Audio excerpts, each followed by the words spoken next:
Good morning. Welcome to Baseball and Coffee. This is the second live stream of this show. I am Ottavino, your host. I didn't get to watch a lot of baseball last night. I had to take an emergency 2-hour drive to Pennsylvania, 2 hours back to deal with something for my daughter. That being said, I was paying attention a little bit. I saw my Mets had a nice comeback, Lindor and Polar Bear, with homers in the eighth to kind of tie it up. They ended up winning it in extras. There was a lot of kooky stuff that happens. We're going to get into that, so we're going to go with a few different topics. But today, I want to start with the ghost runner and the 10th inning and how this kind of affects you mentally as a late inning relief pitcher who might have to pitch in these games. Last night, there was a really good example of something that I've been thinking about for a long time, ever since they instituted the rule. And that is that it is a slight advantage to be the road team once you reach extra innings with the ghost runner rule. So I'm going to shoot us over to the main screen here.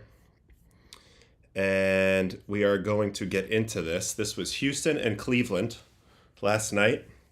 Josh Hader, one of the best relief pitchers in baseball, pitched the ninth inning and had a fairly clean inning. He got a ground out, a strikeout, give up a single to Rocchio, ended up getting Kwan to ground out. So I had a scoreless ninth, and Houston was unable to win it in the bottom of the ninth against, I believe this is Junis. Yeah, Junis did a good job of holding tight, and then it reached extra innings.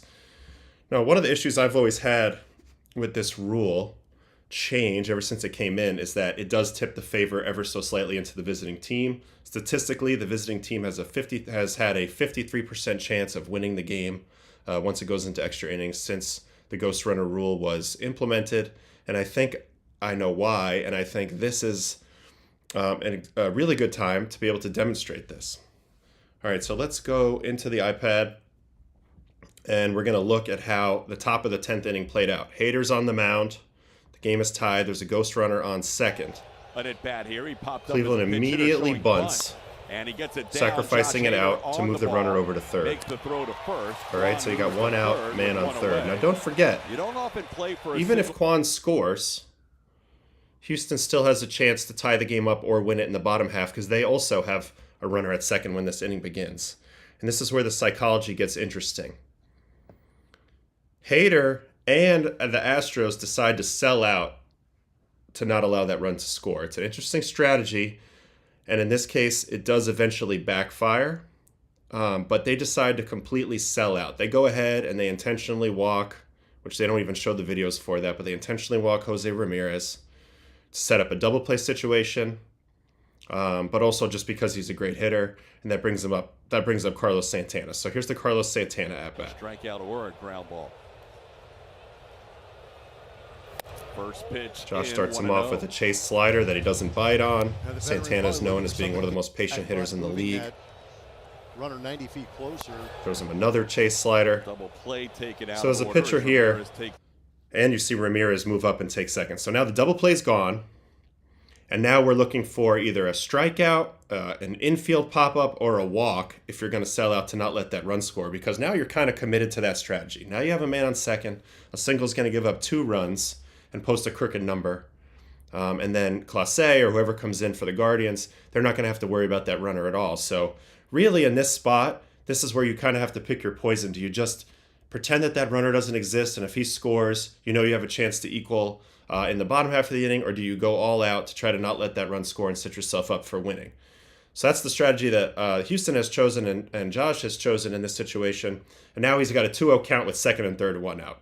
Not ideal. Very patient hitter in Santana. Second. So let's see. The infield coming see what happens here.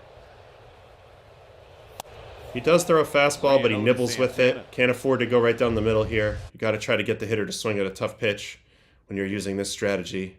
And Santana does a good job laying off. Hitter on deck. And they're going to do it again on 3-0. Ends up missing wide. So now it's a 4-pitch walk, and we got bases loaded. All right, so now you got bases loaded and 1 out. And the situation is you're going to need a double play ball, which is almost impossible because Hader's a fly ball or strikeout pitcher. So you're asking him to now pitch in a style that he can't really do. Or you have to get the infield pop-up or the strikeout. So he's going to sell out to be as nasty as he possibly can to try to stop this from happening. Only issue is any single here is going to score multiple runs. Any ball in the gap is going to probably score 3 runs, and a ball over the fence is 4 runs. And that ends up being the crooked number that kind of puts the game out of reach, where the other closer can come in and they can just kind of do their thing and not have to worry about the runner. And that's why this is a very much walking a tightrope situation type of strategy, and something that I personally don't believe in. I think you should just pretend that that runner doesn't exist. If you end up in a situation with 2 outs and a runner on third, say, okay, you bear down, try to get that third out, and keep it scoreless. But sometimes the pursuit of this perfect inning, this fantastic job, straining that runner, ends up leaving you exposed for a potential crooked number. So now you got this 1-out situation, and you got Jonathan Rodriguez coming up. Hader has to go into what I call FU mode, and this is something that you have to go in sometimes as a relief pitcher, where you really just have to say strikeout or bust. I'm throwing my nastiest stuff. I'm throwing it on the edges. I'm going to try to use your aggression against you and hope you strike out, and I'm going to leave it all out there. And so let's see how this at-bat progresses. Rodriguez is hit with the base loaded, and he takes a strike. Little first pitch slider. Goes for the chase. So once he gets ahead in the count, very likely that Josh is going to try to make him chase from here on out in the at-bat, and that's what he does with the 0-1. He goes for a high pitch. I don't expect him to give in much on the 1-1. I think if he was going to throw a pitch for a strike, it'd probably be a slider. So let's see what he goes with. He does go with the slider. Doesn't give in. Throws it for chase. Ball down. 2-1 count. Hitter's in the driver's seat. Josh is not going to give in. That's what great closers do. They never, ever give an inch. He goes slider back door. Gets himself 1 strike away from getting through this batter. And now we're in a 2-2 count. Let's see how he goes for the finish. He's going to go for the sinker up is my guess. That's his put-away pitch. Good pitch, doesn't get it. Now we're in a 3-2 situation. He is now... Let's see how many pitches he's in. That's now 28 pitches into his outing, as he also pitched the 9th. And we're going to go to the 3-2. This is a huge pitch in this game. Got him. Ends up throwing a perfect chase fastball right above the zone, gets the punchy, and gets himself to the 2-out situation with the bases loaded. So, in a sense, the strategy sort of has worked to this point. He gets within 1 out of kind of doing the job and allowing no runs this inning and setting his team up to win. But at the same time, he's still walking that tightrope line where any type of damage here or hit here sets up the crooked number and kind of makes the other team's job even easier. And this is where I think it's just one of those human nature things where teams just can't trust themselves. They just can't help it. They have a dominant pitcher like Hader on the mound. They become pot committed. We're giving up no runs this inning. We're giving up no runs this inning. We're going to walk Ramirez. We're going to pitch around Santana. We're going to rely on our guy with the big strikeout rate to strike everybody out. Problem is, it doesn't always work out like that. So now it comes to a huge leverage at-bat. The whole game's on the line right here, and we're going to see how this at-bat goes with Angel Martinez. March 27th at the beginning of the season. 30th pitch of the night is popped up. Hader goes to a perfect pitch. Dotted 96-mile-an-hour pitch up and in. 0-1 to Angel Martinez. It's a beautiful pitch. Now he's going to go slider off that. Good stop by. This is not a very good pitch. This ball starts non-competitive. It's very low out of the hand. The last pitch was just up here. And this pitch, as you can see, it starts very low, and it's never really a threat to get him to swing. And I think the hitter here, Martinez, was able to kind of just eliminate slider in this situation as we go to the 1-1 pitch, and ultimately the pitch that did end up deciding this game. That ball goes back to the heater up and in. Martinez makes a nice swing adjustment. Doesn't hit it hard, but when he got the Crawford boxes in left, he's able to sneak it out in left for a grand slam. 97.2 miles an hour at 40 degrees. Not great contact. It's a good pitch by Hader. Unfortunately, it's identical to the 0-0 pitch he threw, and Martinez did a nice job adjusting to that pitch. You see Espada there in the dugout, looking a little bit miffed at how this all kind of went down, but that's a crooked number. That's a 4-spot, folks. So now it's 10-6 Guardians. So they really did. They sold out trying to get no runs to score here, and it ends up backfiring in a crooked inning. Now it makes it nice and easy for Clase. He comes in the game. He doesn't have to care at all about the runner on second. They don't have to hold him. They don't care if he scores. It's not an earned run anyway. It makes it super simple mentally for the pitcher, who gets to go right at everybody.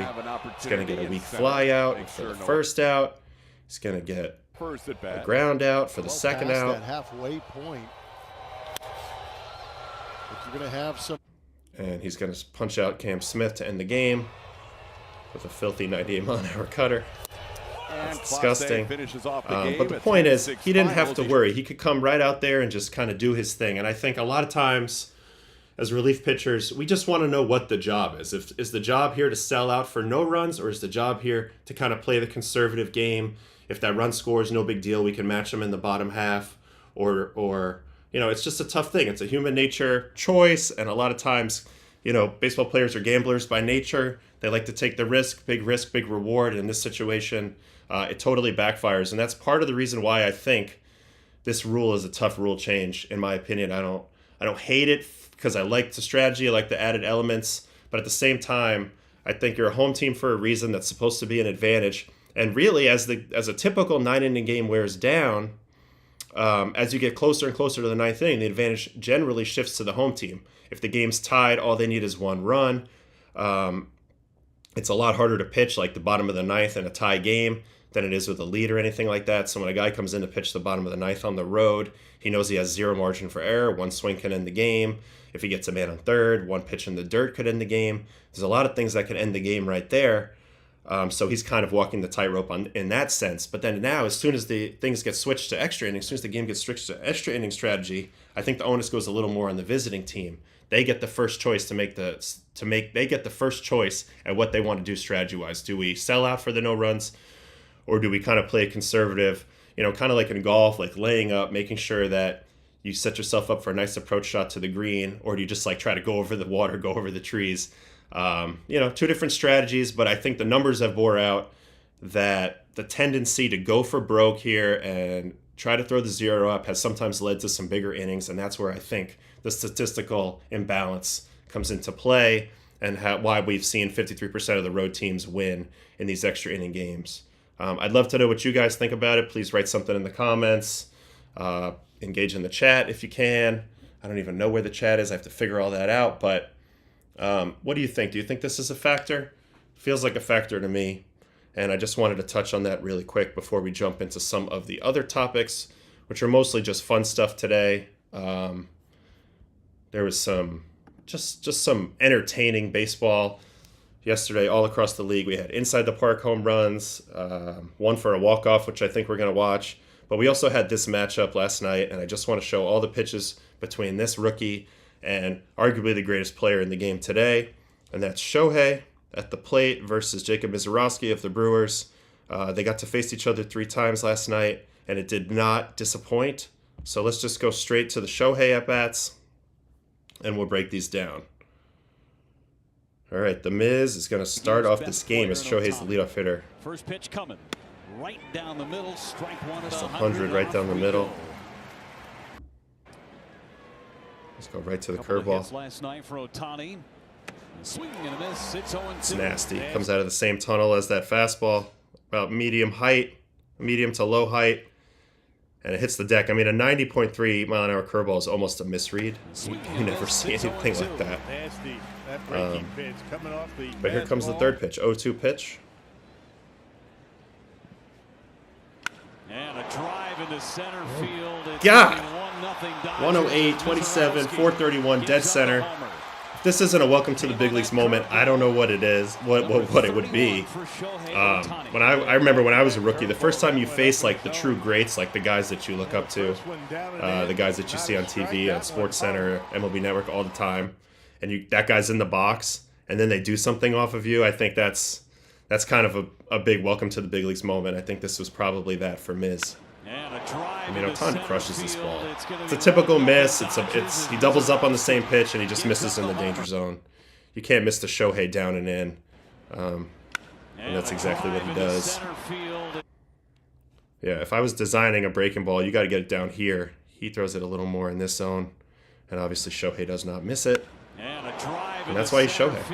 It's unbelievable how hard he hits the ball. I want to see his swing here because it looks so simple. Oh my God, it's just beautiful. There's not a lot of big movement here. He just kind of gets on his front toe and just shifts his hits, trusts his hands. And he's going to hit a ball at any part of the park, in any park. All right, second at bat. Let's get to it. Mizorowski attacks him at bat number 2. Swing and a miss. I love it. Mizorowski going right at him with the 101. He said, all right, maybe we'll just play a little hardball. Jammed foul. Now he gives him the different breaking ball. This time it's the slider. It's coming in at 96, which is just insane. And he gets it to a good location. Kind of the dead zone, which is what I think Max Scherzer coined. The dead zone's kind of medium height through this band towards the left-handed hitter. That's where this ball comes. As you can see, Shohei can't get his hands extended. So, it's also 96. It's basically a cutter, like a... yeah, it's basically a cutter, kind of a typical cutter shape, but with his extension, his speed, this ball got on Shohei really fast. So now he's in the driver's seat, 0-2. 0-2.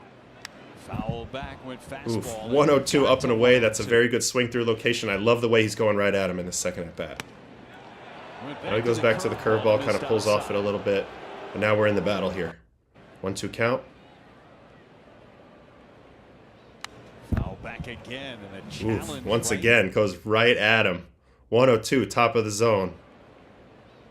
Foul back again. Shohei takes a nice rip at this. Can we watch Shohei swing on this real quick? He takes a huge cut at this ball. All right, shakes out the hand a little bit. Now, if you're Shohei in this at-bat, I think you have to look for something to pop anything in the upper part of the zone. If it starts low, it's likely a curveball, and it's going to be down. So I think he's looking for anything to start up to fire. Obviously, he doesn't want to fire too high up. That's the trick. But he's looking for something to start in the top half of the zone. Like. All right, Miz coming with another slider. Yeah, and that's why he's able to take this one so easy. This pitch, like we said, he's looking for something to pop up. This pitch starts too low. And that's why it's a pretty easy take, and he gets himself to 2-2.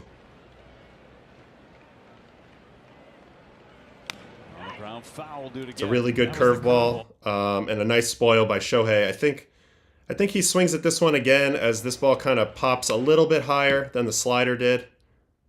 This ball's headed to about this height, so that's why Shohei's going to engage on it. Only problem is it doesn't get to the kill zone. It only gets to the bottom of the zone. Shohei's able to tap it foul and buy himself another pitch, which is really what the great hitters do. They just buy himself another pitch.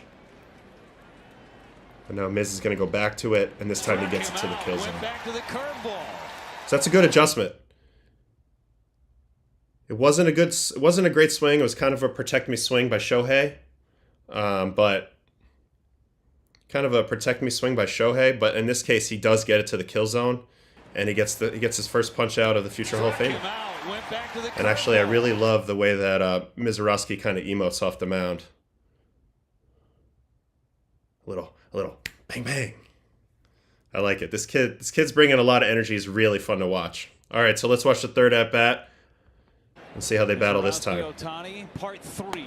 Interesting choice. Tries to go first pitch changeup, kind of go off the menu. Doesn't want to get ambushed there. So when you're not sure what the hitter's sitting on, whether it's a fastball or a breaking ball, which are your two primary pitches, sometimes you go off the menu. So for me, that would be like a cutter or changeup. In this case, he goes he goes changeup. And I think that's a good choice sometimes because if you're not sure what the guy's looking for between your main two pitches, you can be pretty sure he's not going to go for your third pitch. So you try to place the changeup in there. Unfortunately, he really misses arm side, and it happens. Koenig is loosening in the Brewers' pen. Looks like he's going to go back to the curveball. This was a bad pitch. Shohei homered on the curveball the first at bat. This ball pops. It pops up and away. So this is a fire, and then it ends up right in the hitting zone. You can tell by Shohei's reaction that he really wants this pitch back.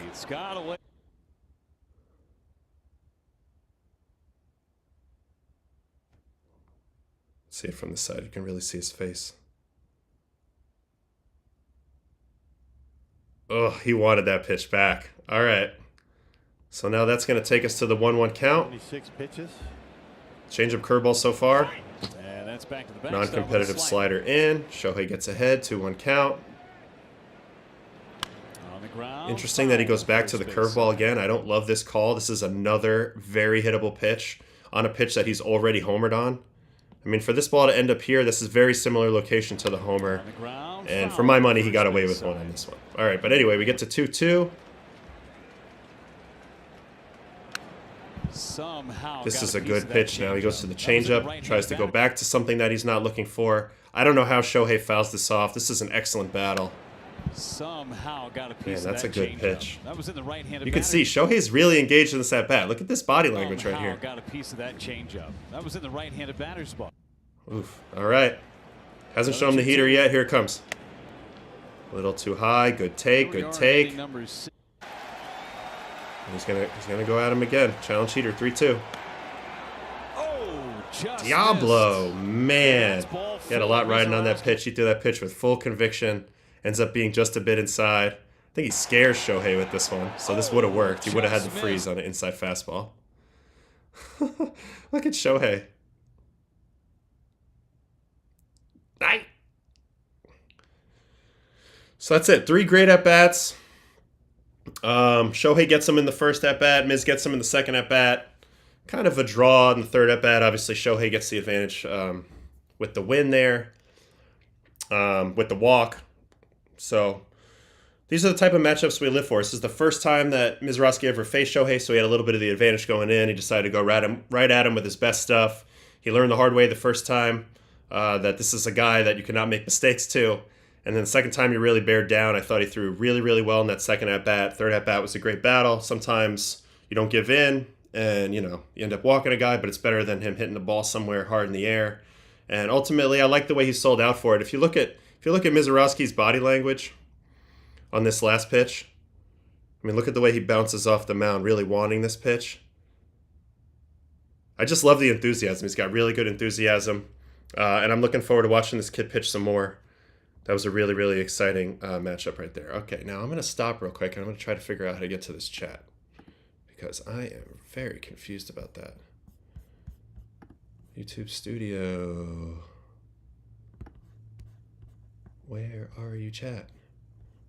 Where are you, chat? All right, let me shrink down my streaming site.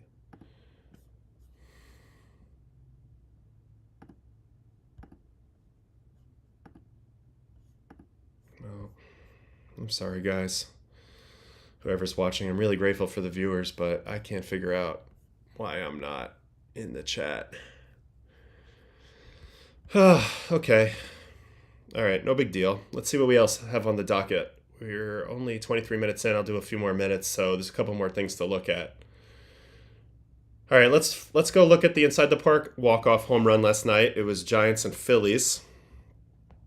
This one just struck a chord with me because I was in the building for a San Francisco Giants walk-off Inside the Park home run. Years ago, it was Angel Pagan against the Rockies, I believe. 2013, 2014, one of my first years with the teams. Talk about a devastating way to lose. I mean, it's one thing to give up a home run, but to watch the ball ricochet and have fielders chasing it and all that type of stuff is just I just remember the feeling. Because back in the day, we had no bullpens, so we were just all in the dugout, even the relievers. I might have even pitched in that game, just sitting there with our jaw dropped. It was on a Sunday. I think we got swept.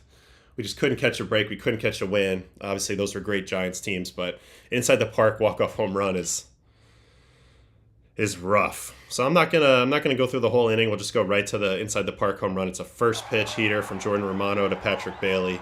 Hits the shit out of it. It's 103-4 at 29. He thinks it's a homer off the bat, but look at this ricochet. Hits off the concrete, and then Brandon Marsh is like, oh boy, I gotta get going. And by the time he gets there, it's just way too late. Flings it in. Sosa, tries to fling it through.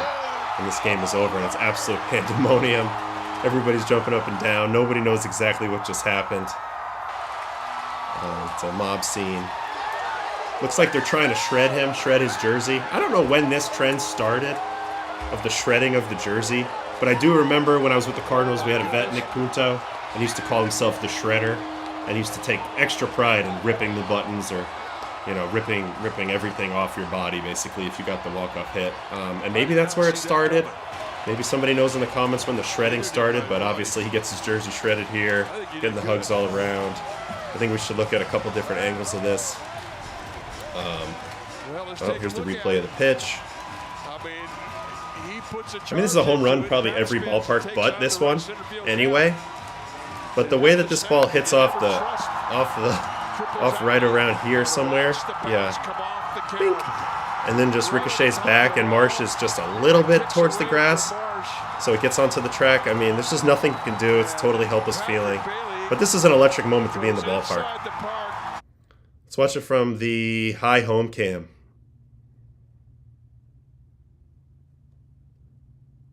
You know, Bailey's running. Bailey's running. Hustling, hustling. I mean, you can see. He's going to be, by the time Marsh picks up this ball, he's almost to third. They got to throw it 400 feet in. No chance. What a moment. What an absolute moment. And you can see the Giants dugout over here. They're already out of the... There's guys out of the dugout as Bailey gets the third. This is college style. This is high school. This is fun. This is little kids in their backyard running around. That's what it's all about.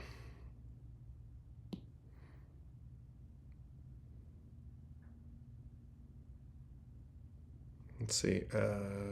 Wow, we got quite a bit of video here. All right, so game's over. They're walking off the field. Here comes Lucille. Here comes Lucille, this guy. The mascot. All the way to wave the giant flag. Crowd's still on their feet.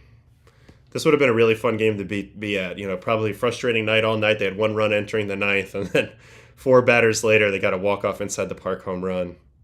It's a lot of magic in that ballpark for the Giants. It can be a really sketchy place to be the late inning reliever. And I know that sucked for Romano, but it's great for baseball. It's a great win. Really cool moment. Thought we would watch that again. Let's check it out one more time on the broadcast.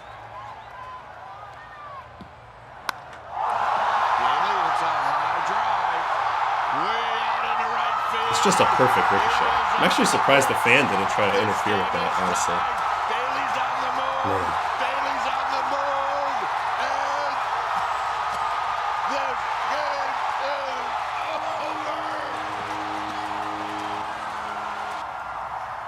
What a feeling. Freezing cold. Freezing cold in July, San Fran.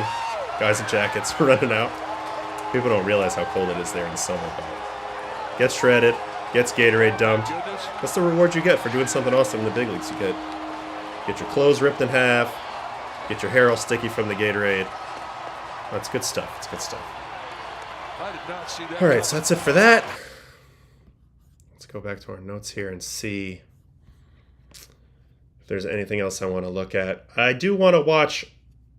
Let's see if we can just... I haven't seen any of these, but I want to go back to that Houston-Cleveland game, and I just want to watch the matchups between Hunter Brown. Didn't have a great start last night, but he's been awesome all year, and Jose Ramirez. I just feel like this is going to be an interesting couple matchups to break down. Some of the best players in the game. And sure enough, looks like Jose clips him the first at bat. So let's see how Hunter Brown goes back. Run in the 5th inning to give the Guardians a 4-0 lead. First pitch sinker away. Now, it is important to remember that in a perfect world, Jose Ramirez wants to pull everything. It doesn't matter if it's inside, outside, upside, downside. He wants to pull every pitch. He does have opposite field power, but that's not his intention when he's hitting. He's trying to get out around it and hook everything in the air, pull side. As you can see, that swing is telling the tail right there. That's a absolute hack, absolute daddy hack right here, trying to hit this ball to Texarkana. After the 1-0 pitch and fouls back. Foul back 1-1. I was going to go right to the curveball off the 4-seam. It's a nice take. Ball probably started a little bit too low. Hunter Brown's best pitches are his fastballs. He's got a good curveball too, but that's where he makes his money right there, is that high 4-seam above the zone. Ramirez, very aggressive hitter, goes after it, comes up empty, and we get to the 2-2. Span too often, but he's trying to go get that fastball up. He got that pitch. Ooh, it's the pulled changeup. Right field, and that is I don't think changeup was a bad choice. I think Ramirez had to respect the fastball after getting beat on that previous fastball. And if this changeup is located a little more, like, hold on. This changeup is located a little more down here. Anywhere over here, he probably gets the rollover, but he ends up pulling it a little bit into the zone, as you can see here. And I mean, it's just an automatic. It's just automatic. His swing is so dialed, just pull side fly ball, unbelievably dialed. That's why he's Jose Ramirez. All right, so he gets him the first at bat. Let's see how Hunter goes at him the second at bat. Well, he doesn't. Intentional walk, and he's only going to get to face him one more time with one more pitch. So we'll watch it. So an intentional walk. I don't know what the circumstance was here. Really quick, let's see that. Hunter Brown, third inning. Double, fly out, double, intentionally walk. Okay, so clearly in the scouting report, as we can see, because they also walked him in the ninth, obviously, against Hader, we can see that the strategy is don't let Ramirez beat us. But, all right, let's watch the third at-bat. It's a one pitch. Not surprising because Ramirez is so aggressive. A little too much of the strike zone for Hunter. Yeah, sinker away again. Tries to pull it. Ends up kind of pulling off it and popping it up. That's why I don't mind sinker to Jose Ramirez right on left. You want something running away from a guy where his whole energy is, when he comes set, his feet are not straight here towards the target. His feet are kicked out towards first. His hip is way gone. I mean, these are all things that they teach you not to do, and it works for him. I would never critique Jose Ramirez's swing. I think it's a great swing, but I think as a pitcher, you're looking for stuff that's going to run away from him in this direction, and that's where a sinker makes a pretty good choice. So this really ends up only being 2 at-bats between one of the best pitchers in the league, one of the best hitters in the league, but one pulled changeup gets clipped for a homer, one well-located sinker gets the pop-up. It's a pitcher who's looking to be aggressive. It's a hitter that looks to be aggressive. Pretty good matchup all around. And I think that's going to be it for today. We did a really good job, I thought, of going quickly today. Only 31 minutes so far in the stream. We covered 4 topics. I really would love to hear you guys' thoughts on the extra inning rule, the ghost runner. For me, I guess I just want to reiterate that the most disappointing thing for me is just the fact that it kind of swings the odds a little bit more to the road team. And for me, I think the home team should have an advantage. I think it's important. It's built into the original rules of baseball. Home team gets to hit last as the game winds down in a close game. It's an advantage to the home team. I don't love that this swings the advantage to the visiting team. That would be my only critique. I do like a lot of the strategy. It's fun to talk about. But as a pitcher, I think the best mentality when you pitch the top half of an extra inning these days is just to pretend that runner's not there, get the first out, get the second out, and if the runner's still on base with 2 outs, you try to go for the kill and get that third out. But if that run scores, you just brush it off, you keep it to the 1, and you give your boys a chance to answer in the bottom half of the inning. I think that overall that will serve the home team better than selling out all the time for the no runs. But I'd love to see a deeper dive on this, more data. But that's my sense, and I'd love to hear what you guys think. That's it for Baseball and Coffee today. Today I had to go with Dunkin' Donuts as I was out and about this morning. Didn't have enough time really to get my beans right for my espresso, but a little iced Americano, Dunkin' Donuts, hard to go wrong. I did go to college in Boston after all, so this is the official drink of Massachusetts in my mind. And thanks so much for joining me. It's been a pleasure. I'm glad more people are watching. This is going to be fun. We're going to keep this going.